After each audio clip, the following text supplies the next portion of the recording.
Hello everyone, and welcome back to another Company Heroes 2 replay cast. My name is ATR, and today we're going to have a 1v1 on Kholodny Ferma. Our heroes today are going to be ParaDox, playing for the Germans, and his opponent is going to be CaptainSPrice, playing for the Soviets. So, yeah, this is obviously from the new patch, and finally, we have some replays flowing in. These are, this replay specifically is from GameReplays.org, was the first site to update to the brand new patch, and yeah, we should be getting more selection of games to cast from here on out. So a little bit about the players, since I was able to get some information considering they are two very, well, high up there players. CaptainSPrice himself is actually ranked, well, at the time of casting this, 23rd in the Soviet ladder.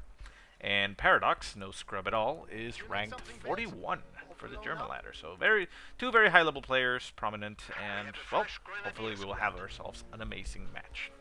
Now, right off the bat, we see something interesting going on with CaptainSPrice. He has immediately built Tier 1 and then got a penal battalion, which is very unusual. I mean, I've seen Tier 1 into sniper openings, but I don't think I've actually seen a Tier 1 into penal battalion opening, so it's quite interesting. And actually a second penal battalion after that, so very nice.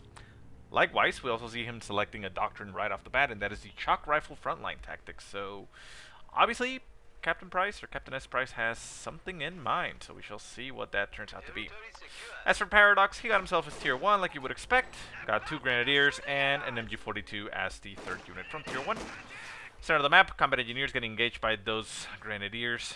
Combat Engineers did manage to take the victory point in the center, but they will now lose it. They jump into the church just to be able to, well, not secure the location, but, you know, pull up there a little bit more. But yeah, I mean, the Combat Engineers obviously will not win against the Grenadiers themselves. Penal Battalion on its own, just moving around in the southern side of the map for CaptainSPrice, waiting for reinforcements. Second Penal Battalion has just now hit the field, so it will head as well to the south, it looks like. Down south, we see Penal Battalion against Grenadiers, although there is an MG42 coming up for support, so CaptainSPrice moves his Penal Battalion a little bit further back. Penal Battalion did do some good damage to the Grenadier squad that was capturing that munition point, however, and ended up actually killing one of the men. Penal Battalion getting a bit of a flank on that MG42, manages to get outside of its arc of fire, so the MG42 is not able to suppress it. Second Penal Battalion moves in as well on the MG42 and forces it out of the map, so very nice. Now CaptainSPrice with 2 Penal Battalions is pushing on that 3-man grunt squad. The 3-man grunt squad is trying to get the decap on that point. Will it get it? It does get it right on time. The Penal Battalion gets right on top of it and stops the cap, and will probably force off that Grenadier squad. Keep in mind that Penal Battalions, while their men's strength as far as health goes, unless something changed in the patch that I was not aware of, and I'm pretty sure nothing changed, health-wise and armor-wise, they are basically the same as conscripts, but they have a stronger rifle. I forget what it's called exactly, but it is essentially a semi-automatic rifle, so it has a little bit more punch to it, right? So yeah. And we do see now conscripts hitting the field for CaptainSPrice. One thing about penal battalions is they are very expensive. They cost, well, I can't see it right here, but I'm pretty sure they cost 360 manpower to call in, so that's basically a sniper. Well, essentially the same cost as a sniper, so not basically. And they cost more to reinforce. I forget the cost exactly, but one thing that you can do to, you know, minimize the impact on the manpower for penal battalions is to use conscripts with merge. Hell, you can even retreat your penal battalion if you want, and retreat your conscripts as well. And back at base, just reinforce your conscripts, merge with the penals, and then keep on reinforcing your conscripts, just to save up a little bit on the manpower, right? So anyways, second conscript squad going up to the north. CaptainSPrice doesn't want to abandon that position. And ParaDox, for his part, has gotten a third Grenadier squad and a second MG42, so he does want to spend a little bit more into his Tier 1 to be able to, you know, stand up against those penal battalions, because, well, penal battalions, like I said, they do have higher DPS, which means that the Grenadiers are not going to have just such an easy time as they do against conscripts. So, keep in mind that. So, 2 penal battalions shooting at that one Grenadier squad, down to 1 man on the retreat, so you can see there the effect of those weapons. Conscripts instantly merging with the penal battalion, bringing them up to full strength. The reason why you merge, aside from saving that manpower, is that the men that merge into that squad actually end up getting the better rifle. So it doesn't matter if they're conscripts; they are gonna get a little boost there. Penal Battalion over here jumping the fence, going right on top of the MG42, forcing it to pack up and move back. Satchel going straight into the center of both squads. Both squads just simply part ways, and they let the explosion in the center, not taking any damage, and forcing CaptainSPrice to back off a little bit with his remaining squads. Could merge with this Penal Battalion with the conscripts just to put him up to full strength, and would have to retreat his conscripts. Yeah, that's what he's going to do. Down to one man on that conscripts. Retreat. A little bit of a risk there. It is getting shot at by 2 Grenadier squads, but they are a little bit distracted with the Penal Battalion, so they end up making it out alive. Conscript squad, that is. Penals just move across the road. They do get a little bit of a burst from the MG42, but MG42 is no longer the suppression machine that it once was, so they managed to just simply walk out of its line of sight and continue to stay on the field. So very nice control there by CaptainSPrice from his Penal Battalion. And I'm sorry that I'm just commentating or focusing on CaptainSPrice, but hey, it's Penal Battalions. You don't see those that often. Satchel charge apparently going down. There we go, right on top of the Grenadiers. They're trying to move out of the way. Oh, nice shot there. Actually gets 2 of the Grenadiers. Not as much damage as you would hope, but it at least did something, right? So the Penal Battalions lose one of their men in that, but they back off a little bit. So they're trying to hold the line. They are actually effectively holding the line. 2 Grants and 1 MG42 are actually struggling to push into Soviet territory. So CaptainSPrice doing a very good job there with his lone Penal Battalion. Shock troops now on the field for CaptainSPrice. One thing I didn't mention, and I should mention obviously, is that ParaDox selected his doctrine, and that is the Elite Troop Doctrine. So that is a very interesting choice. We see it now for the second time. Last time we saw it, the player ended up... Ooh, wow, that was quite a brutal attack here by CaptainSPrice. Sorry. Oh, wait, he actually loses the 2nd Grenadier Squad. Wow, ParaDox is in a very bad shape now. He lost his MG42 and 2 Grenadier Squads in that movement down south. Wow, those shock troops hit the field like a... I don't know. Something that hit hard. A truck. A hammer. I don't know. A bulldozer. I don't know, but wow, that was a lot of damage. Penal Battalion throws a satchel charge on the approaching Grenadiers. The Grenadiers retreat and wow, barely makes it out alive with 1 man. Satchel goes off right on top of them. That man is very lucky to be alive. By all rights, he should have actually died. And the combat engineers are still holed up in the house. Lost 1 of their men, but they're still there. So CaptainSPrice in a very dominating position. That shock troop hit like right at the sweet spot, and wow, 2 Grenadier squads and an MG42 taken just by that shock troop. I mean, that's pretty impressive.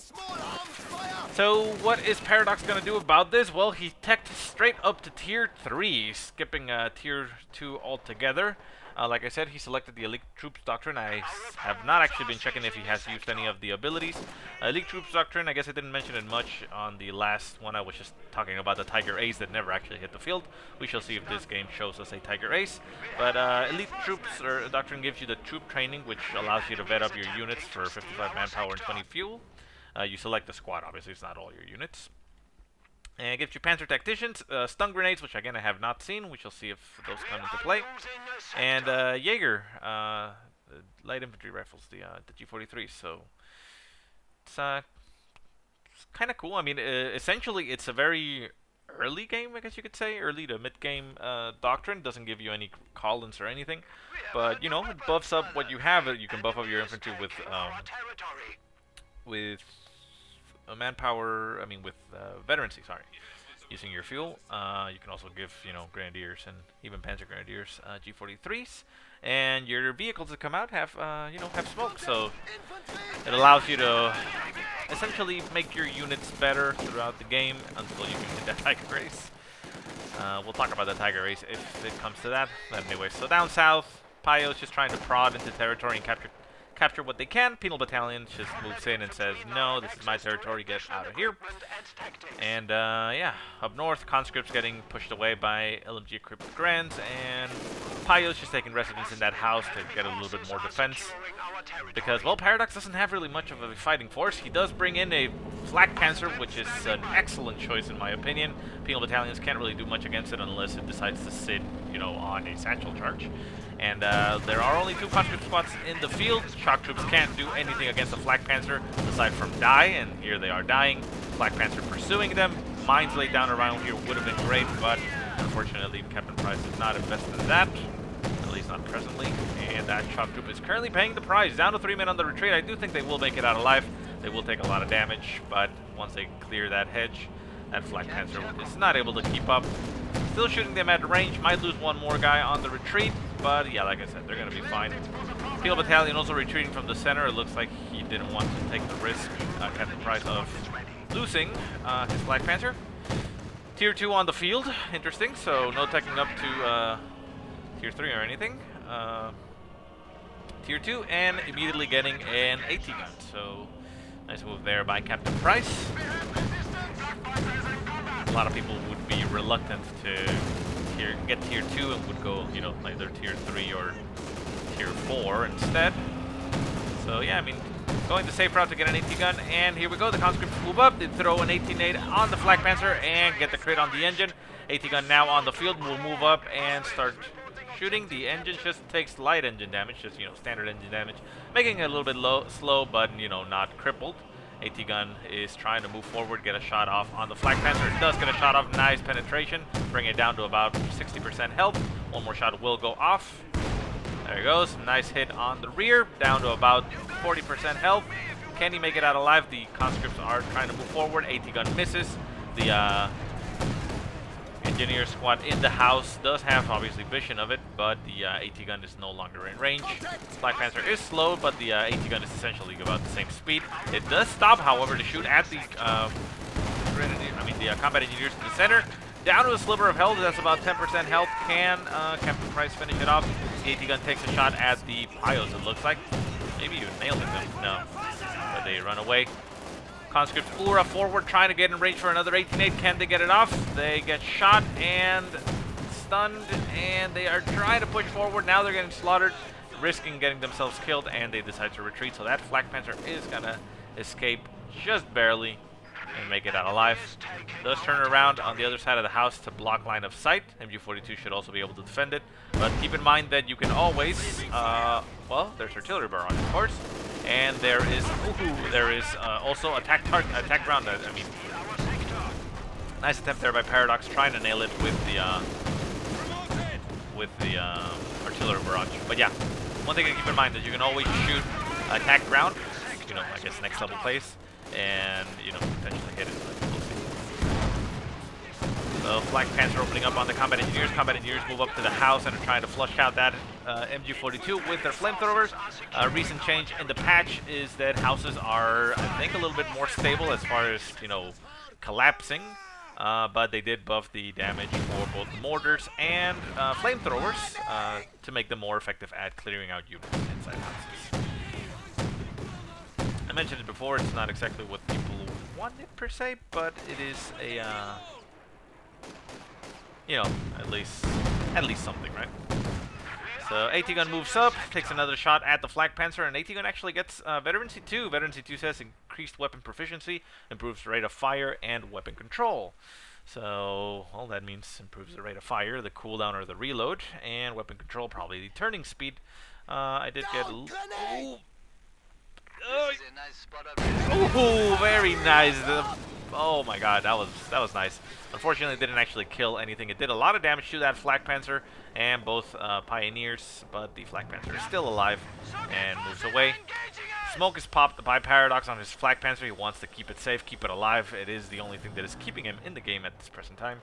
Up north, Grenadiers just capturing territory, forcing away a conscript squad. And down south, we see another Grenadier squad. Brand new one, hasn't actually done much but kill 1 man, and it is going for the victory point. Back at base for Captain Price, he has not actually gotten himself anything. However, like I said, he did have a plan at the beginning, and he chose the shock rifle frontline tactics. So he doesn't actually need to go for any additional, you know, tech other than this, because he has call-ins. He doesn't have the command points just yet to call anything in, but he can call in, you know, the KV-8 and the IS-2. So As far as tanks, I mean, he is golden. The IS-2 is an amazing tank. Kills pretty much anything, except obviously the Tiger Race that we may see later on. But yeah, I mean, it is a very interesting choice.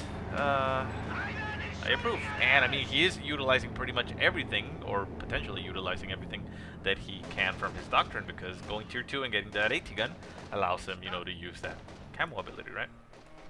So, very nice. So anyways, Panzer IV now on the field for ParaDox, so giving him a little bit more of a, well, how do we say this? Not staying power, but, oh, very nice. Stun nade going down on the Penal Battalion, stunning them and getting them run over by the Panzer IV. Panzer IV now backs off since they are retreating. Once a unit is on the retreat, it cannot get run over. And Penal Battalion's not able to do much against the Panzer IV. Like I said, they can throw satchels, but the Panzer IV is very unlikely to just stay there. Well, he does throw a satchel charge down right on top of the Panzer IV. Nice damage, about half health on that Panzer IV. AT gun is set up around here to be able to shoot at the Panzer IV, but I do not think the Panzer IV is going to fall for the bait. The Penal Battalion does retreat and makes it out alive. Interestingly enough, though, both Penal Battalions are now Veteran C2 for CaptainSPrice. And that Veteran C2 says Advanced Rifle Training improves weapon accuracy and rate of fire, unlocks URA ability, which is what I wanted to mention, which is very nice. It's kind of weird that it's at Veteran C2, but I guess it would be a little bit too much at Veteran C1, although, I mean, personally I would be okay, but yeah, I mean, Penal Battalions get URA at Veteran C2. And now we see the KV-8 hitting the field for CaptainSPrice, burning alive that Pioneer squad right off the bat. The Flak Panzer trying as much as it can to shoot it, but, well, it can't really do much against it. The Flamethrower isn't really going to do anything to the Flak Panzer. Gets switched over to the main gun. I forget what it is, 30mm or something like that. Doesn't do a lot of damage, but against a Flak Panzer, I mean, it can very easily go toe-to-toe. KV-8 is, in circumstances, potentially able to take down a Panzer IV, but normally speaking, the Panzer IV will outdamage. Oh no, quite unfortunate there for CaptainSPrice. Very bad retreat path chosen there by those conscripts. Trying to run straight at the Flak Panzer to get away. Oh. Pioneer squad gets roasted alive by that KV-8, and the Flak Panzer is helpless to do anything against it. Panzer IV did get taken out, and it got taken out, I'm guessing up north. Never actually checked it out. Yeah, over here. It did get satchel charged, and I'm assuming probably one of the AT guns pushing forward. I can double check right now. I'm pretty sure it's the one with Veteran C2. It is back at base, and it has a vehicle destroyed, so yeah. Missed that action over there, but we're checking the KV-8, unfortunately. KV-8 burning alive, well, not burning alive, since it's not alive, but burning the fuel cache, the ParaDox set up in the front of his base. And, yeah. CaptainSPrice now able to call in a IS-2. He doesn't have the resources for it just yet, but the command points have just kicked in. ParaDox, for his part, is 2 command points away from being able to call in a Tiger Race, which I would assume is probably time to call. He is, however, getting himself a pack gun, back tech to tier 2, and also getting a Panzer IV. So KV-8 will not be able to just simply run amok. He is pushing forward, trying to get some flamethrowers off on all the units that it can.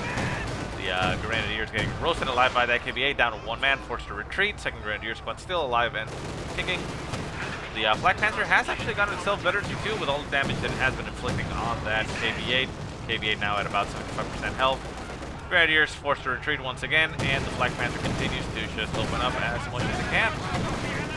Veteran C1 acquired on the KV-8. That Veteran C1 gives a secure mortar ability, which allows it to cap. Not a lot of difference there. Like I said, Veteran C1 did not get a change on the patch. And the Flak Panzer is going to town on that armor, down now to about half health. So, like I said, Flak Panzer quite capable of doing damage, but, you know, it's going to have a very, very difficult time. This KV-8 needs to get repairs because there is a pack gun and a Panzer IV on the field, and without any additional support, obviously there are these 2 AT guns back here. But if it doesn't back off to get support, that KV-8 could fall very quickly to that Panzer IV. Panzer IV moves in, takes a shot, and look at that damage go down straight in the frontal armor. KV needs to continue to back off. Panzer IV takes a shot and penetrates down to about 10%, maybe 50% health. Can the Panzer IV finish it off? It is going to try. It misses, and the AT guns are set up straight to shoot at that Panzer IV. Takes a shot down to about let's say 50% health. Unfortunately there for ParaDox, and unfortunately for CaptainSPrice, he did not have a conscript squad nearby to be able to throw an 18-8. He only has one conscript squad, which is currently up north. Might be able to throw an 18-8 on that Panzer IV. The Panzer IV runs into the Penal Battalion. The conscripts are running into intercept. Can they get that 18-8 off on the Panzer IV? They have run out of Ura. Oh, very nice shot there by the Panzer IV. Nails the conscript squad down to one man, and it actually throws the... 18-8 does go off, nails the Panzer IV, but leaves it abandoned. And we now see a Penal Battalion rushing straight for the Panzer IV. Can ParaDox do anything about it? He does have a Grenadier squad nearby that is running straight north. Can it get a Faust off? It potentially might. Well, no, it looks like CaptainSPrice does not want to even deal with the Panzer IV. Throws the satchel charge right on top of it and blows it to smithereens. So, interesting choice. I mean,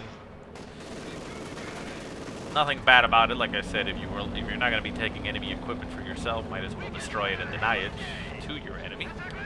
But I don't know. I mean, personally, I would have gone for it because it was a little bit too tempted. But Penal Battalion is going to die. I don't think it's going to make it alive. Unfortunately, Veterans 2 no longer provides any defensive bonuses to Penal Battalions, and the Flak Panzer is now Veteran C2, which gives it improved rate of fire and anti-air capabilities. I think I'll see if I can pull up the info, but yeah, Penal Battalion gets cleared out, and well, that is quite a sad loss. It's very nice to see Penal Battalions, but well, those one ended up dying.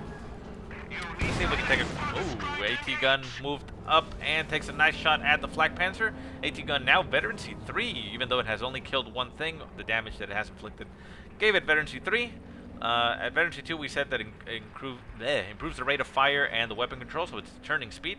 And at Veteran C3, advanced crew training improves rate of fire and target penetration. So no longer do AT guns get a damage increase. All it does Veteran C3 is increase the penetration, meaning that, you know, more reliable and constant damage, but it doesn't get a damage increase. So no longer are you going to see AT guns taking off half health from a tank in one shot, which was pretty awesome to see before, and, you know, kind of sad that it's no longer the case, but, you know. So, interestingly enough, well, I mean, well, no, I actually agree with that. I was going to say that, interestingly enough, we see CaptainSPrice getting himself a second KB8 instead of the, you know, waiting for the IS-2, but considering what has happened, that is quite an excellent choice. Like I said, the main gun of the KB8 is very capable of killing that Flak Panzer. Not going to do it very quickly, but it will do it, and the Flak Panzer will not be able to kill that KB8 in time by no means. I mean, it would have to sit there exposing its rear armor and not shooting, I suppose. But I mentioned this because it is pretty much the right choice, in my opinion, at least up to this point, because he already took care of the Panzer IV. So without the Panzer IV, there's really not a lot of need for the IS-2. I mean, IS-2 is still capable of killing a lot of infantry very effectively, but it is, you know, it is mainly designed as a heavy tank that can, you know, take on enemy armor. So KV-8 still capable of shooting at a Flak Panzer and killing it, and with its flamethrower is much more capable of killing infantry than the IS-2 would, even though the IS-2, you know, it's no scrub. So the KV-8 switches to flamethrower to try to get rid of those grenadiers. Grenadiers move forward and get a Faust off on it. It does damage the engine, and the grenadiers end up retreating. AT gun in this area does set up to, well, try to defend, and the Flak Panzer is now getting flanked essentially by another KV-8. The KV-8 destroys the engine. Can it get a nice shot off to kill it off? There it goes. Flak Panzer now down. CaptainSPrice no longer has any armor to worry about. There is a Panzer IV being produced, but the pack gun is getting artillery barraged by the Soviet AT gun and also getting flamethrowed by the KV-8s. So KV-8's now in a dominating position. The Panzer IV will be a little bit of a thorn, and we now see the ace. So one thing to keep in mind, as you can see here, ParaDox calls into his ace, well, his Tiger ace. And what that does is that it stops all income. So he is now down to very low amounts of income. No fuel to speak of. 162 munitions and 252 manpower. So very little amounts of reinforcement that can be done with that. Tiger Ace, however, well, he's gonna eat that KV-8. and with the addition of a Panzer IV, he does have a very, very nice position. AT guns do move up to try to engage the Tiger Ace. The Tiger Ace, by most people, is considered OP because it is very, very good. You can see that, well, CaptainSPrice is going all in at this point. He does... Wait. Oh, sorry. Wait, yeah. That was weird. Okay, well, sorry about that. It looked like he had called in another one, but no, he can't. So the KV-8 pushes forward, trying to stop the Tiger Ace, essentially.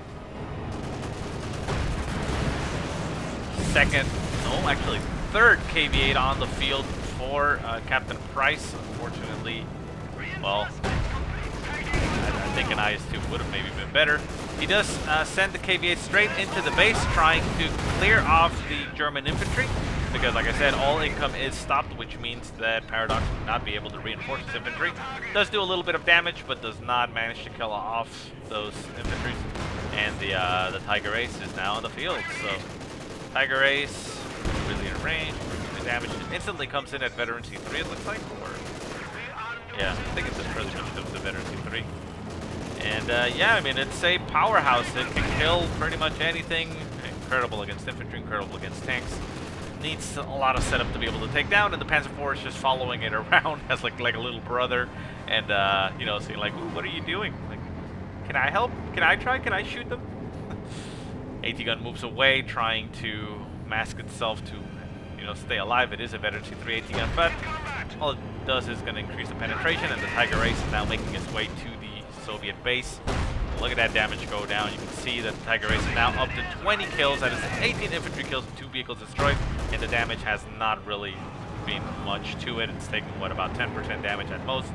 The conscripts and shock troops are trying to capture the point, trying to bleed down ParaDox as fast as they can, because well, CaptainSPrice is running out of time, as well as ParaDox. ParaDox this is essentially an all-in tactic, if you are familiar with with RTS lingo, I suppose, because yeah, I mean, if this doesn't work out, you're dead. And look at the Tiger Ace, just blows up the AT gun, really not giving him much of a chance.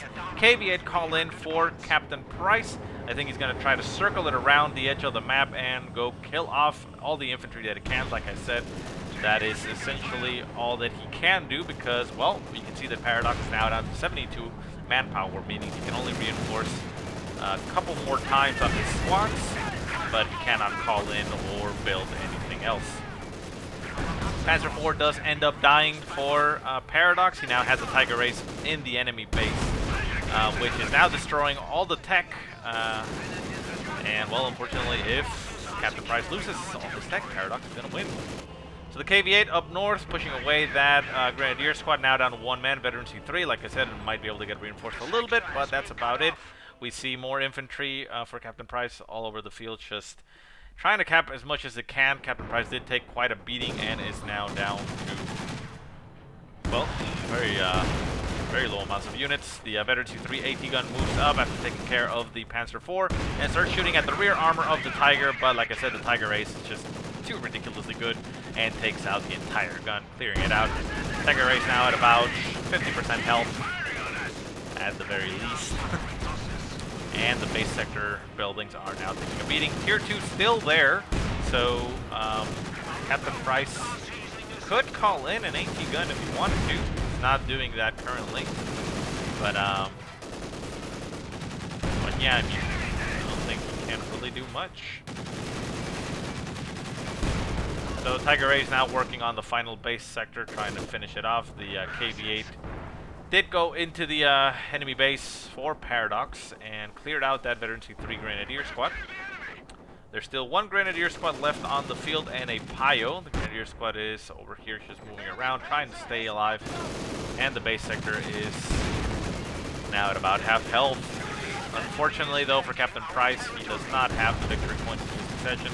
He's not currently triple capping to speed up the victory point loss, so I don't think he's going to be able to pull this off. So yeah, shock troops hitting the field for CaptainSPrice, just moving there, and interestingly enough, he pops a smoke on the base sector to break the line of sight to the Tiger, and the Tiger is like, where to go? Where to go? What happened? Where's the where's the base? I lost the building, it was right in front of me. But the smoke is now dying down. One more shot should probably do it. Down it goes. So, victory there for ParaDox. So, yeah. I mean, personally, yeah, you can see there why people have an issue with that tank. It's a little bit too powerful. But, I mean, it is arguably balanced with what it does because, you know, it cuts off your income, so it means, you know, it's an all-in, essentially. It's, if this doesn't work, you're dead. But yeah, I mean, it does need some value adjustments, I guess you could say.